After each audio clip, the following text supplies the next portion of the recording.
Hello everyone, in this video I'll introduce the rugged, powerful OUKITEL WP55 Pro phone. It has 512GB of storage and 48GB of RAM, and it also supports 5G. This phone has a 6.6-inch full high-definition screen, an octa-core MediaTek processor with Android 15, a 108-megapixel main camera, and a 32-megapixel front camera. And the main advantage is the 11,000 mAh battery. Now let's open the box and see what's included. The first thing we see is that the phone comes with a protective case included. Next, there's a manual written in many languages and a warranty card. I think it doesn't need a warranty since the phone is protected and it's not that easy to damage. The charger included in the package has a power of 33 watts and supports fast charging. Lastly, there's the branded orange USB Type-C cable. The phone itself looks very neat. By the way, the case has raised edges and covers the screen to protect it from damage. There's a protective glass already applied to the screen. The quality of the case is average, but it's good enough for the beginning. The back of the phone has a rubberized body. The model comes in two colors. Mine is grey with black, and there are also orange ones. There's a chrome metal ring around the camera, which gives the phone a very beautiful look. Inside there are 3 cameras, a regular flashlight, and an infrared light for night shooting. And to prevent all this from getting scratched, a protective glass is placed on top. The top of the phone features a microphone and an IP68 protection label. At the bottom, there's another microphone, a charging port, and a speaker, as well as a hole for attaching a wrist strap. On the side of the phone, there's a metal insert with a button that has a fingerprint sensor, and on the other side, there are volume control buttons. There's also a metal insert and a smart button, which you can assign different apps to for quick launch. There's also a tray for 2 SIM cards, or for 1 SIM card and 1 memory card. The tray isn't that easy to remove because there's a rubber gasket there. Because the phone is protected against water and dust and its build meets United States military standards. Now let's peel off the film with various inscriptions and turn on the smartphone to see what it can do. The power button is conveniently located just below the middle. The phone's sensor works very precisely, everything switches quickly and smoothly, and the brightness is also good. I think everything will be clearly visible in the sunlight. The fingerprint sensor also works very quickly. As I mentioned, it's located here in the unlock button. Next, let's go to the settings and see what the maximum screen refresh rate is. Here it's 120 Hz, but ours is set to 60. That's enough.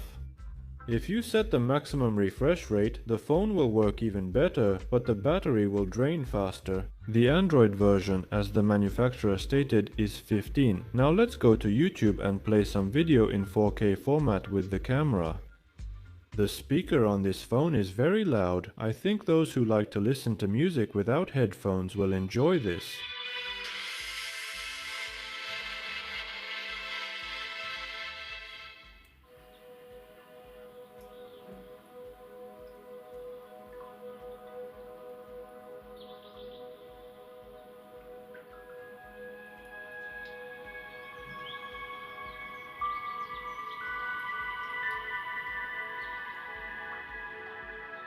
The video plays smoothly without glitches and is enjoyable to watch on this screen.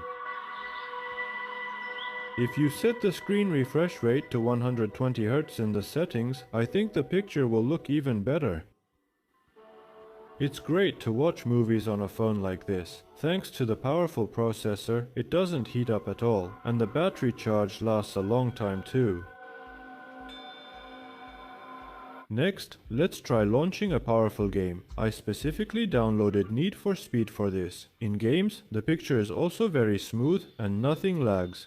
I think it's all because the phone has a lot of RAM, 16 GB, and in the settings you can enable it to be 16 plus 32, so you get a total of 48 GB of RAM. There's also a powerful octa-core processor.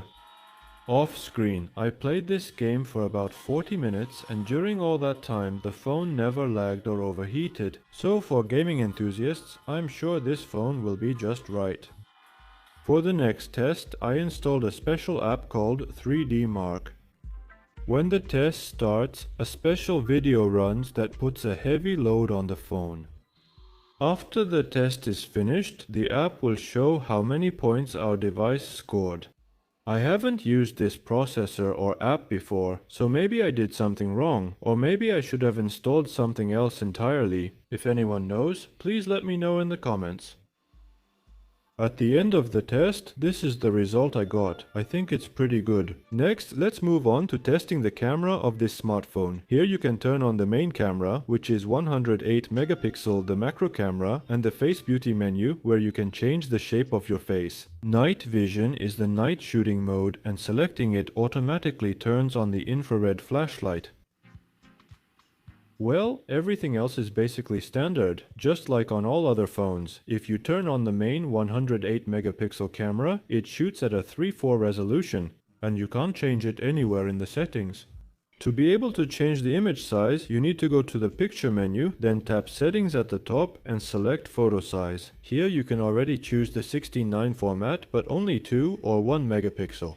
You can solve this problem by installing another app for working with the camera. Now let's take a photo with the camera at 108 megapixel. I noticed there's no shutter sound when taking photos. Let's head to the gallery and see what we have. By the way, the image quality is pretty good, the detail is excellent too, and when you zoom in on the photo, everything is clearly visible. This is how the camera records at 108 megapixel. There's no video stabilization, but this phone is meant for other tasks. If you need to shoot something for YouTube or TikTok, then this camera is quite suitable. And this is how the night vision camera shoots as well, which I think is pretty good, considering it's completely dark outside. Now let's see how the macro camera takes photos. For this, I took a small resistor. My main camera, the one I use to shoot video, doesn't even capture it. And this is the photo I got. Everything is clearly visible. And this camera can also shoot slow motion video at 30 frames per second, and the maximum resolution it records in is 4K, also at 30 frames per second. You have to admit, it looks good. Thanks to its powerful battery, this phone can be turned into a power bank, and you can use it to charge any gadgets that have a USB Type-C port. First, I connect my old phone, and after that, the OUKITEL phone starts charging. I disconnect the USB cable, then reconnect it, and the OUKITEL charges again. I repeat the same action, and after that, my old phone starts charging. I'm not sure how this works. If you know, comment below. Another interesting feature of this phone is that it has a smart button to which you can assign absolutely any action. You can set it up for a single press, double press, or an action when you hold down the button for a single press. I set the camera to single press, YouTube to double press, and holding opens the flashlight. Let's check if it all works. I pressed it once and the camera opened. I pressed it twice and YouTube opened. I held down the button and the flashlight turned on. I also want to talk about the RAM. The box says 1632. What does that mean? That means it comes with 16 GB of RAM by default, and to get 48 you need to go into the settings and select 1632. The phone restarts, and after that the memory increases. You go back into the settings and see that the memory is now 48 GB. Overall, as you can see, the phone is really cool, and for a rugged phone it has a very stylish design.